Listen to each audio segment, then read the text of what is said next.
Agora 10h14, 10 horas 14 minutos, é o nosso Bom Dia Camaquã, no ar até às 11h30, e agora recebendo o tradicional comentário de Marco Longaray. Bom dia, Marco. Bom dia, Eduardo. Uma satisfação estar aqui contigo e com as pessoas que acompanham a programação do Bom Dia Camaquã, da Rádio Clique, aqui na nossa Camaquã de São João Batista, também agora batizada já há um tempo de Terra Farroupilha, tramitado e tudo mais, reconhecida, inclusive pela Assembleia de Legislação Estadual, como Terra Farroupilha. Não em vão, não é? Porque aqui, nesses nossos contornos aqui geográficos, morou Bento Gonçalves da Silva, sua mulher Caetana está sepultada aqui no cemitério mais antigo da cidade, cemitério urbano, né? São João Batista.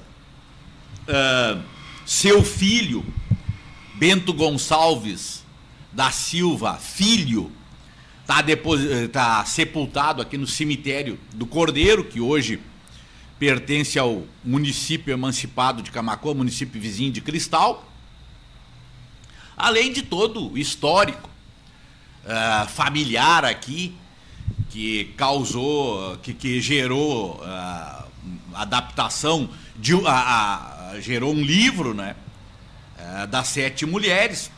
Inclusive a autora diz que na verdade era 5, para efeito de livro. A questão não é um biográfico, não é histórico, é um livro assim, digamos, tem um pouco parte real, um pouco mais da escrita, né? Mas as marcas de Camaquã também estão aqui nas margens do rio Camaquã. Garibaldi deixou ali as marcas que foram feitos os lanchões Farroupilha, né? Então é uma terra às vezes as pessoas dizem explorar. Eu digo, o turismo é subutilizado na nossa região por uma série de circunstâncias, né? Problema do acesso para te ir lá no lugar mais ou menos que se situa a Casa das 7 Mulheres, onde foram feitos lanchões Farroupilhas.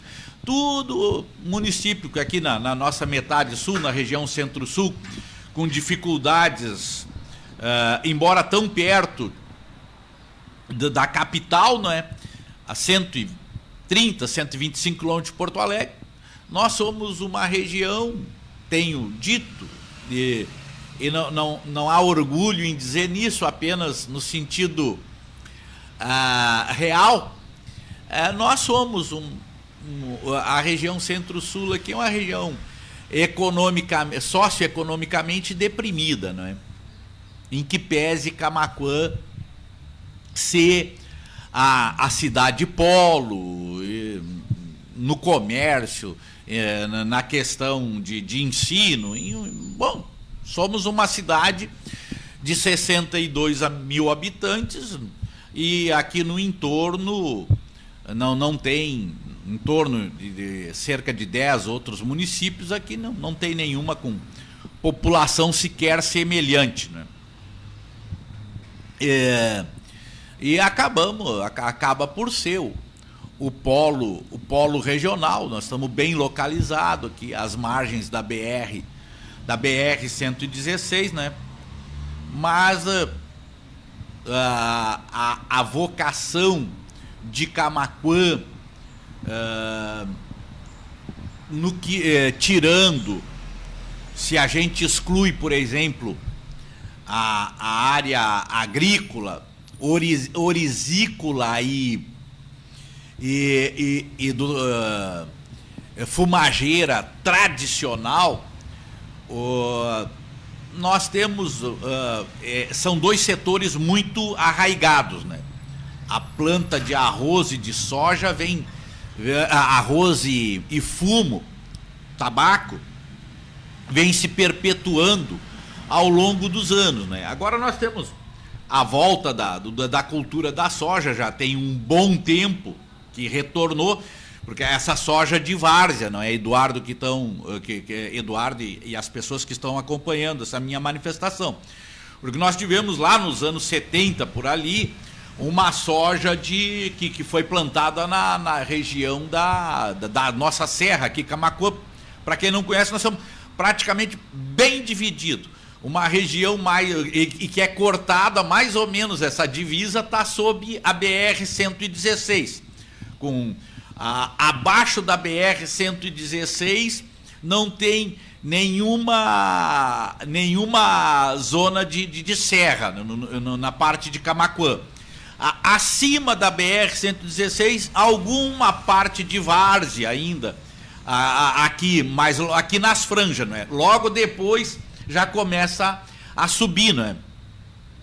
E então, nesses últimos anos, os setor do agronegócio, setor tem mais extenso, não é? Até a produção de soja em pequena escala não tem rendimento, né?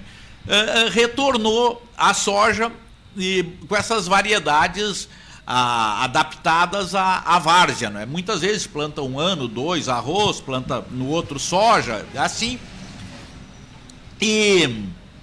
Mas nós temos assim um polo moveleiro aqui em Camaquã, mas uma outra empresa se sobressai, mas não constituímos o conjunto de um polo efetivo. Algumas empresas, mesma coisa na área de metalurgia, não é? Na área de metalurgia, tem uma outra empresa aí. Na área de esquadria, temos várias esquadrias de alumínio, principalmente. Temos várias empresas, inclusive, que fornecedoras e que atuam, enfim, vende para outros municípios, mas ficamos nisso aí, num comércio forte, num polo regional forte do comércio desta região que somos o município polo, e tradicionalmente produtores de tabaco e de arroz, né? Agora, como eu disse, a soja já tem uns anos que tem insistido na retomada da produção, né? Também tem o milho mais enquanto assim ainda numa escala para utilização nas propriedades, enfim. Então nós não temos ainda, por isso que eu digo que um prefeito no início de mandato, como está agora o jovem prefeito Abner Dilma, tem que buscar um planejamento para o nosso município aqui, para além de 4 anos de um plano plurianual. Tem que chamar as entidades, enfim, chamar a universidade, coisa e tal, e fazer um planejamento de longo prazo para Camaquã, para ver qual é a nossa realidade de hoje, como Camaquã quer estar daí 20 anos, assim, independente de quem vai estar governando lá daí 20 anos, independente de quem vai estar aqui nesse plano terrestre daí 20 anos, para que a gente possa, assim, sair um pouco, assim, além dos esforços que tem dos empresários, dos empreendedores, dos agricultores, enfim, nós possamos sair desse cenário que nós estamos mais ou menos amarrados, aí, entende? Sem uma visão mais clara de um desenvolvimento efetivo e que isso também se traduz regionalmente, né? Nós somos o município polo, os outros municípios também não existe grande desenvolvimento, fora alguns mais ainda. Mas na parte serrana fico praticamente à mercê da produção fumageira, não é? E às vezes um pouco de produtos de horte, né? Hortigranjeiros. Então, nós precisamos, eu acho que, enquanto município ou até mesmo região, ver que rumo, quais as prioridades para alavancar um crescimento, seja para o desenvolvimento econômico, geração de emprego, num mundo cada vez aí que nós temos um avanço tecnológico que cada dia nos surpreende, e que a mão de obra ou tu tem que te especializar ou se adaptar às novas realidades, né? Então, para te poder superar o avanço tecnológico que diminui, e ontem era o dia do trabalhador e da trabalhadora, hoje existe muitas situações daquele trabalho que a gente pensava antigamente era ter um emprego de carteira assinada, e hoje nós temos muito serviço que são terceirizações, serviços como trabalhar em aplicativo, mas que muitas vezes não dão a remuneração. Quando chega aí você trabalha estritamente num aplicativo, ou para vários aplicativos, mas você, quando chega daí 4 anos que tu tem que repor o carro, às vezes a pessoa ganha o suficiente para se alimentar, coisa e tal, para manutenção básica ali do carro, mas quando chega daí 4, 5 anos que tu precisa repor o carro, já se passaram 4, 5 anos, aí tu tem às vezes essa dificuldade, né? Então nós vivemos um momento de muito empreendedorismo, de muitas pessoas, entregadores também, isso se multiplicaram muito, seja por motoboy ou outras formas, mas de certa forma existe nós vivemos um mundo diferente, mas existe uma precarização por outro lado, né? Existe uma precarização, e isso vai às vezes dificuldades da pessoa repor aquele instrumento de trabalho, enfim, ou se é o veículo, ou se é uma moto, e por outro lado, lá na Previdência, a gente sabe que se as pessoas chegar aos 65 anos e não tiver a mínima condição de sustentabilidade, hoje nós temos a LOAS, né? E nós vamos ter o BPC, o benefício de prestação continuada, né? Mas também tu ficar à espera de receber um benefício, que é um salário mínimo, que não tem 13º, não é para o que hoje se apresenta de gastos, energia, água, tu ter um celular, pagar internet, alimentação, remédio, um salário mínimo hoje, em algum momento ele tinha ele tinha um poder aquisitivo aparentemente até maior, porque os teus gastos era alguma coisa de remédio e alimentação. Eu peguei um período que as pessoas, até para se vestir tranquilamente, era bem aceito, isso não. As pessoas andar com roupas remendadas, né? Tu comprava uma calça jeans, aí a calça jeans era mais fácil ela esbranquiçar, desbotar totalmente, do que se rasgar. Agora você compra era uma lona, eu me lembro, uma lona. Agora tu compra uma calça jeans, aí daí ela tem um uso aí meio contínuo, aí daí 2 anos tá se expuindo, né? Então existe uma série de tu assinar TV por assinatura, uma série de demandas. Se não é por assinatura, também tem um outro jeito lá, tu vai ter que pagar uma mensalidade para quem está te fornecendo. Então hoje tem uma série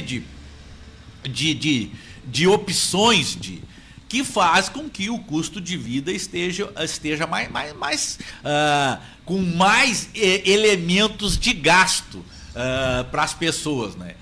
Então isso é bastante difícil, né?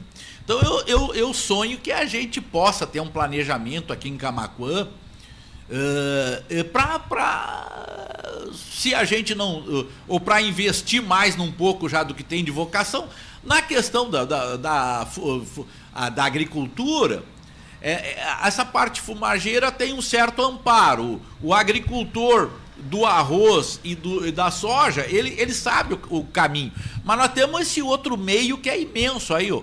Vamos nos direcionar para um polo moveleiro, para a questão da metalurgia, para a questão do turismo. O turismo, nós estamos sentados sobre um potencial imenso, né? O potencial é grande, mas para chegar nos lugares, por exemplo, lá onde era o sítio do Barbosa Lessa, né, bastante, tem distância, é chão batido, para o turista de hoje, ele já... Tu ir na Casa das Sete Mulheres, no Rio Camaquã, lá, para onde foram feitos os lanchões Farroupilha, e tem que ter toda uma estrutura hoteleira para receber turismo, né?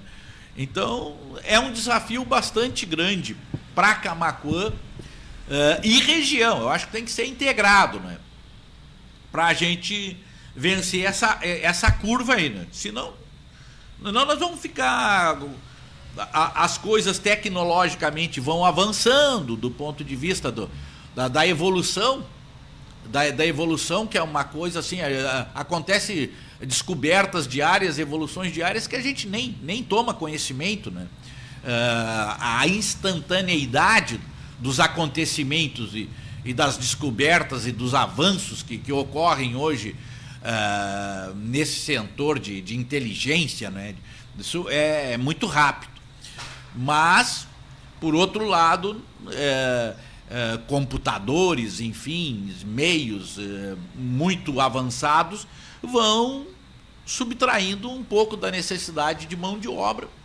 E nós estamos num mundo ainda em expansão da população, em que pese Camaquã ter perdido um pouco aqui, segundo a expectativa de censo, mas ainda estamos num mundo que fala que até a volta dos anos 2050 ainda vai estar em expansão da população, aí talvez quando venha a se estagnar, né?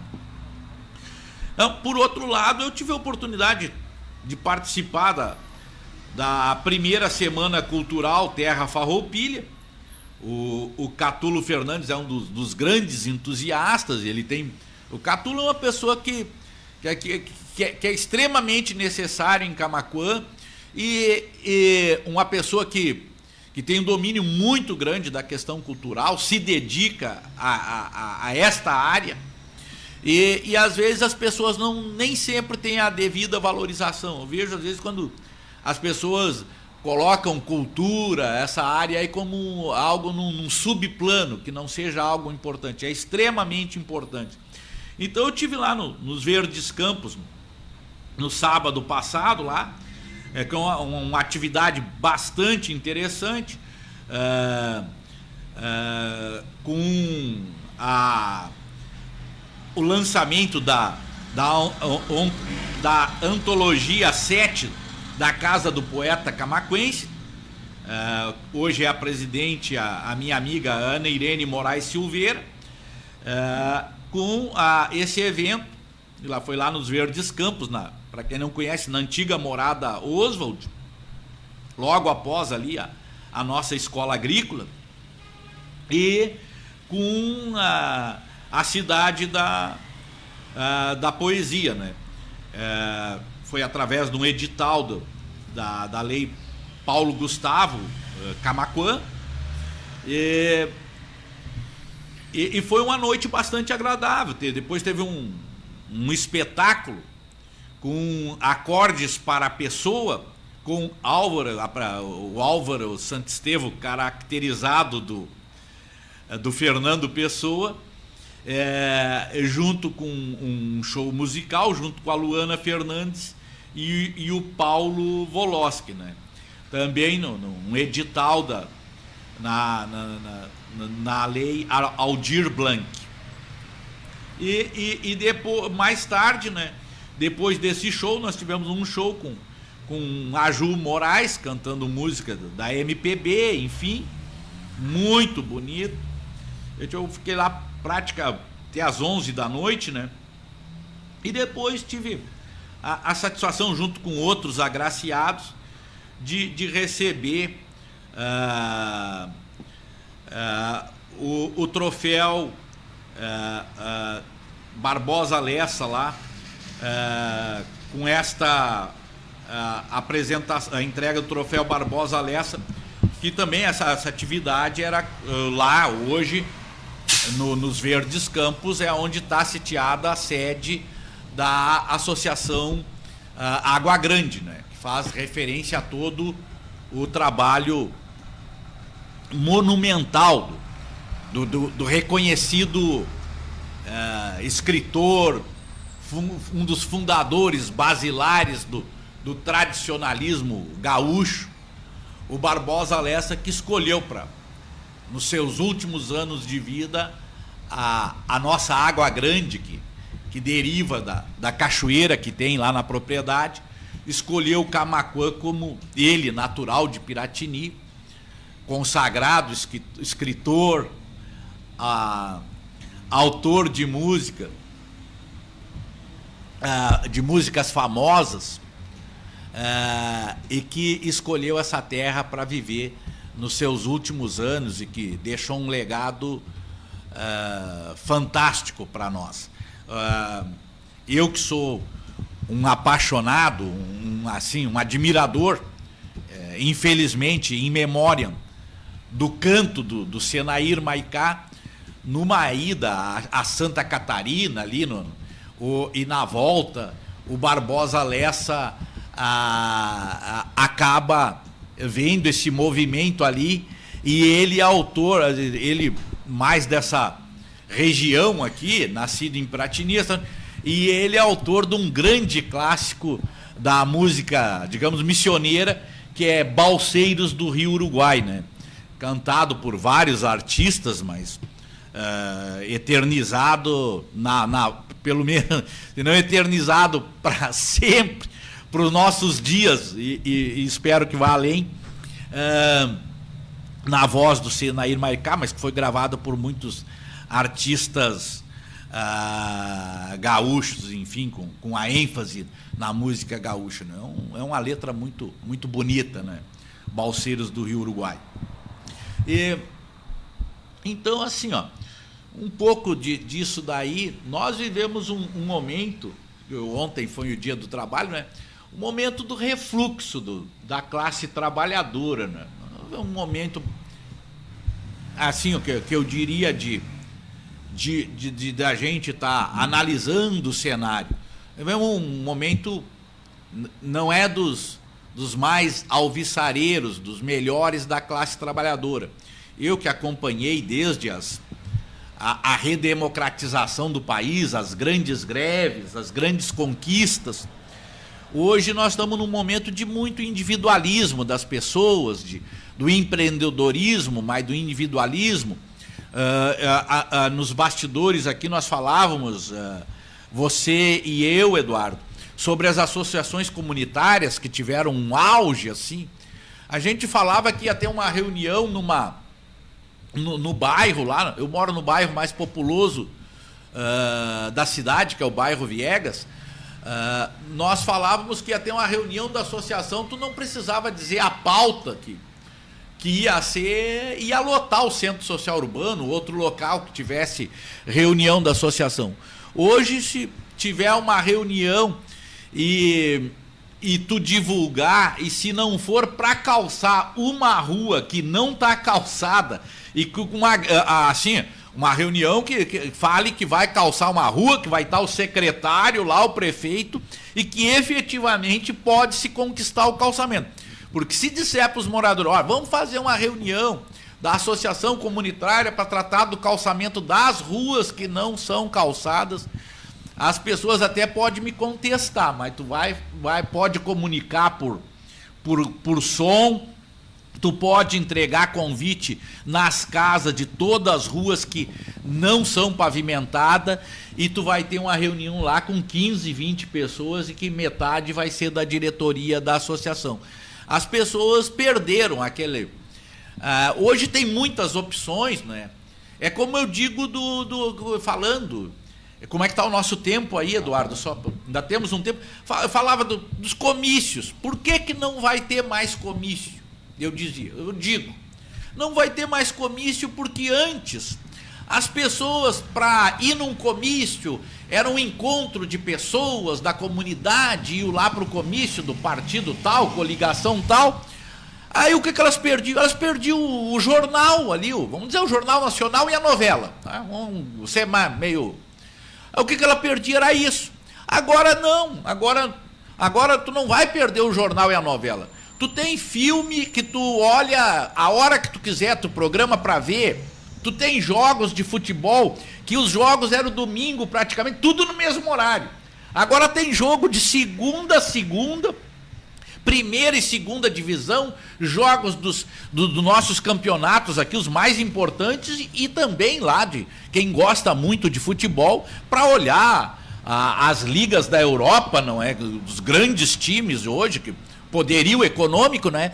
Então tu pode olhar filme, tu pode olhar série, as pessoas vão sair de casa com um monte de... Então é isso, é questão também de um pouco, tem uma série as pessoas estão mais individualistas e hoje tem assim uma gama de oportunidade para as pessoas se entreterem, que eu não vou ir lá olhar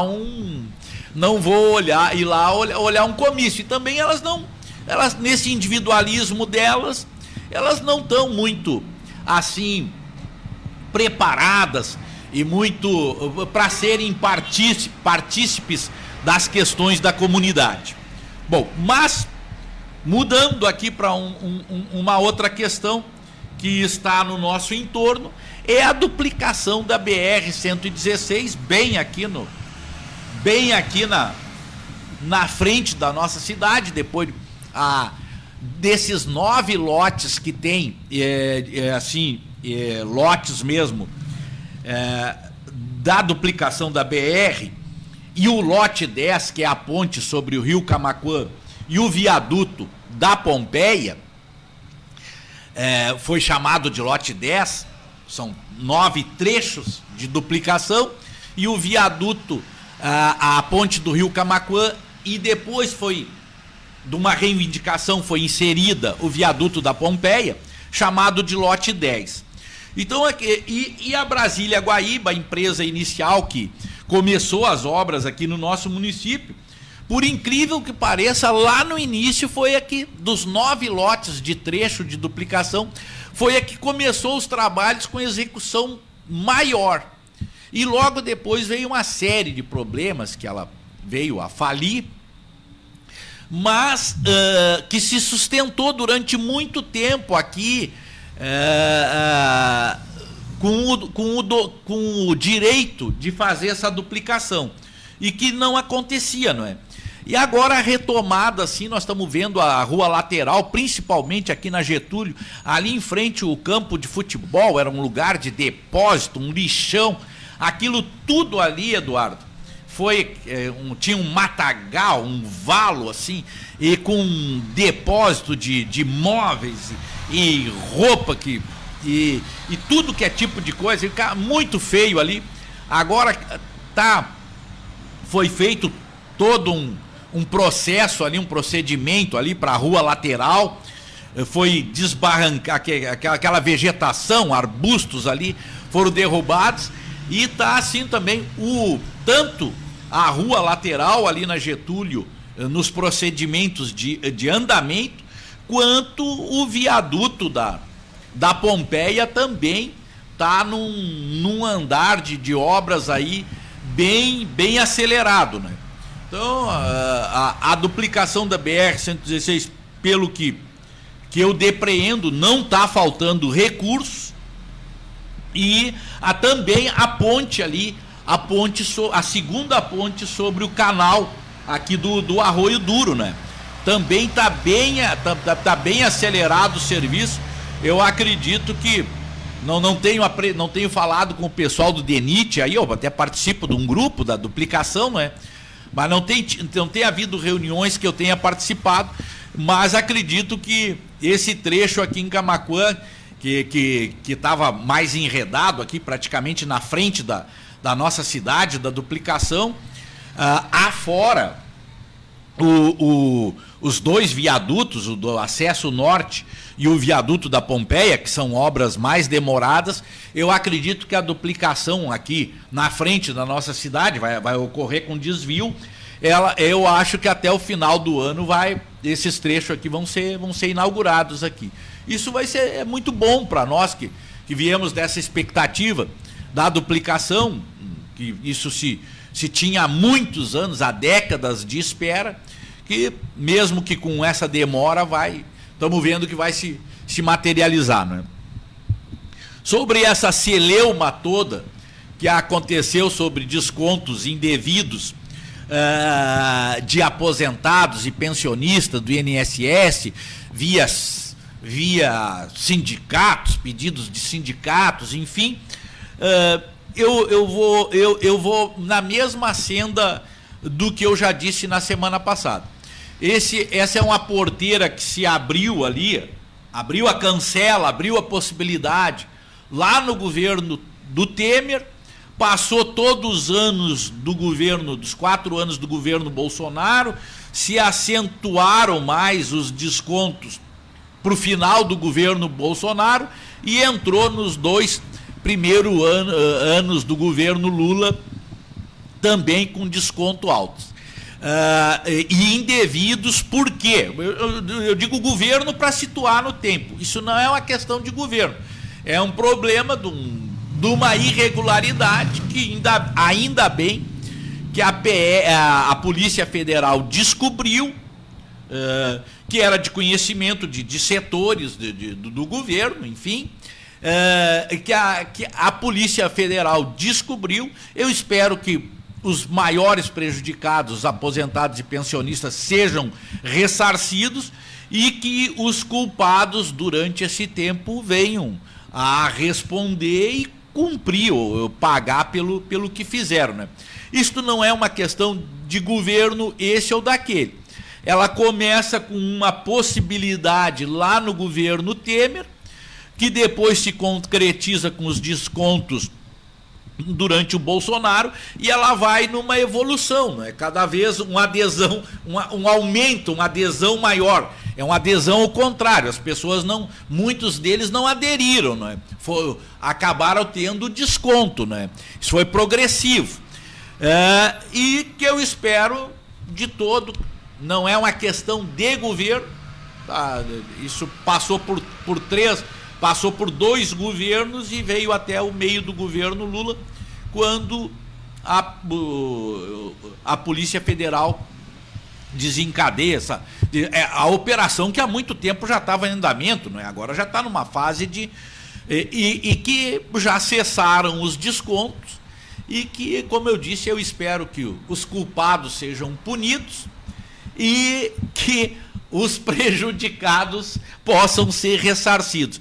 Tem se feito muito malabarismo e nesse momento nós vivemos já há uns anos aí uma polarização muito grande e às vezes política e muitas vezes eu tenho que rebater isso, mas muito acentuada, mais do que a busca do esclarecimento da verdade, mais a utilização política das coisas. E não é porque nós estamos no governo hoje, o partido que eu pertenço.